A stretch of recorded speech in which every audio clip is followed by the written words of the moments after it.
Le vendredi 28 juillet 2023, le Forum anticorruption a accueilli les premières conférences sur la lutte contre la corruption dans le cadre des activités de la chaire de gouvernance pour l'année 2023-2024 supportées par le Fonds des Nations Unies pour le développement et le Fonds des Nations Unies pour la consolidation de la paix.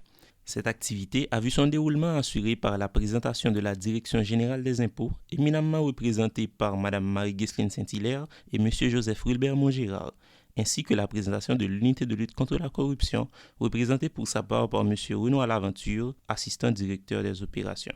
L'événement a rassemblé un public attentif dans les locaux de l'AFPEC situés au numéro 12 rue Paco à Port-au-Prince. La conférence a débuté par une présentation de Marie-Guesseline Saint-Hilaire qui a mis en lumière la définition de la corruption selon la législation haïtienne, tout en soulignant les lacunes inhérentes à la prise en compte insuffisante des activités corruptives dans le cadre juridique haïtien.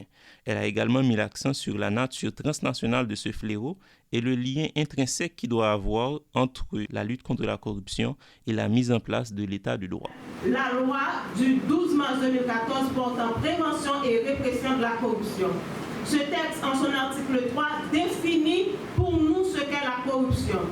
Bien que cette définition exclue la corruption du secteur privé, ce qui n'est pas bon selon nous, la lutte contre la corruption doit donc aller de pair avec le renforcement de l'état de droit, de la bonne gouvernance, ainsi qu'avec l'établissement d'institutions solides qui à leur tour seront la base du développement humain.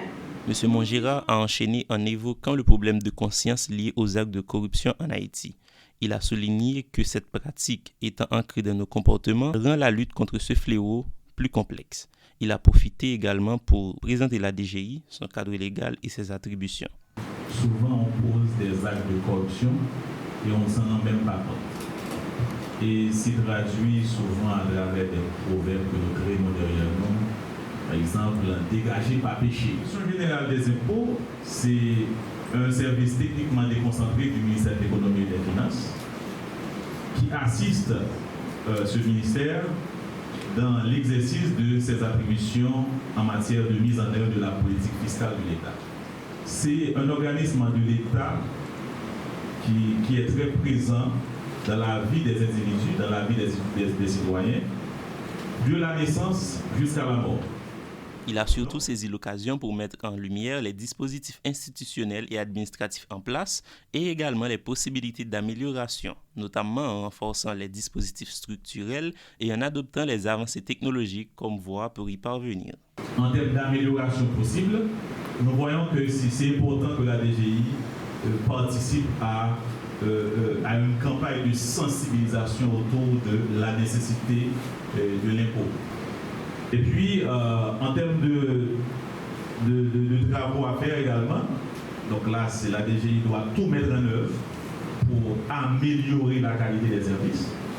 Parce que c'est parce que le service n'est pas de qualité qui fait que le citoyen a souvent recours à des intermédiaires toxiques.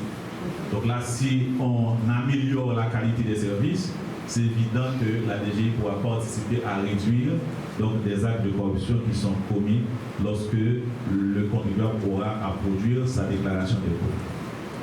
Le représentant de l'ULCC, M. Renoir Laventure, a pris la parole pour contextualiser la création de cette institution au début des années 2000 et également présenter sa mission ainsi que souligner l'expansion du champ d'intervention de l'ULCC, notamment grâce à la loi du 12 mars 2014. Il a mis l'accent sur l'importance de la mise en œuvre des lois existantes plutôt que de créer de nouvelles législations en matière de corruption. Ainsi, il a appelé à un changement profond dans l'imaginaire collectif haïtien afin de lutter efficacement contre la corruption. Haïti a une très bonne législation en matière de passation de marché public. Et le problème, c'est le problème de mise en œuvre.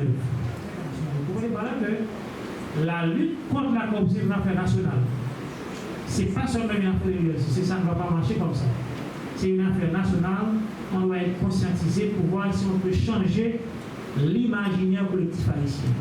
Pour cela, l'ULCC travaille, dit-il, sur des améliorations concrètes telles que la vulgarisation des documents liés à la lutte contre la corruption auprès du grand public et la numérisation des processus de contrôle au sein de l'institution. Maintenant, en termes d'amélioration, qu'est-ce que nous faisons de nos jours? Nous essayons de préparer des documents pour permettre au grand public de mieux cerner les textes existants sur la corruption. On vient de créer une section d'investigation numérique. Ça veut dire que on ne va pas travailler seulement sur le manuel quand on met les enquêtes maintenant, de manière électronique également, on peut questionner les bases de données. Nous avons un outil extrêmement important que le grand public n'a pas su vraiment en profiter. C'est ce qu'on appelle une hotline, une ligne rouge, c'est le 56-56. C'est en fait, et avec le 56-56, maintenant, n'importe qui peut dénoncer sans laisser on peut faire les dénonçations anonymes. Suite à ces présentations, un débat animé s'est tenu entre le public et les intervenants, témoignant ainsi l'importance et la sensibilité du sujet. Pour ne pas arriver à la corruption c'est une conséquence, c'est la cause de cette corruption. D'abord, qui doit apprendre cette cause? Parce que dans les pays développés, l'opinion publique compte beaucoup. Donc si l'assistance ne fait pas pression sur les gouvernants. Rapidement, je dis que je comprends la réaction du public par rapport à la direction générale des impôts. Elle le mérite bien. Et on est conscient qu'il y a vraiment beaucoup d'efforts à faire pour améliorer la qualité du service et ce faisant participer à la lutte contre la corruption.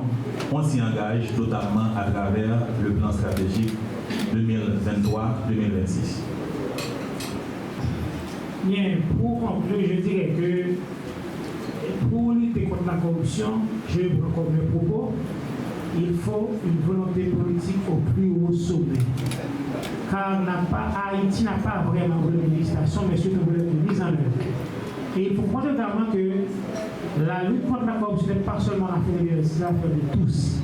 Les responsables de la chaire de gouvernance ont clôturé la conférence en annonçant la tenue de la prochaine conférence qui verra la présentation de l'unité centrale de renseignement financier, UCREF, et la cour d'appel de Port-au-Prince le vendredi 25 août 2023, toujours au même endroit et à la même heure, soit à l'AFPEC numéro 12, Wipaco, Port-au-Prince, de midi à 3h.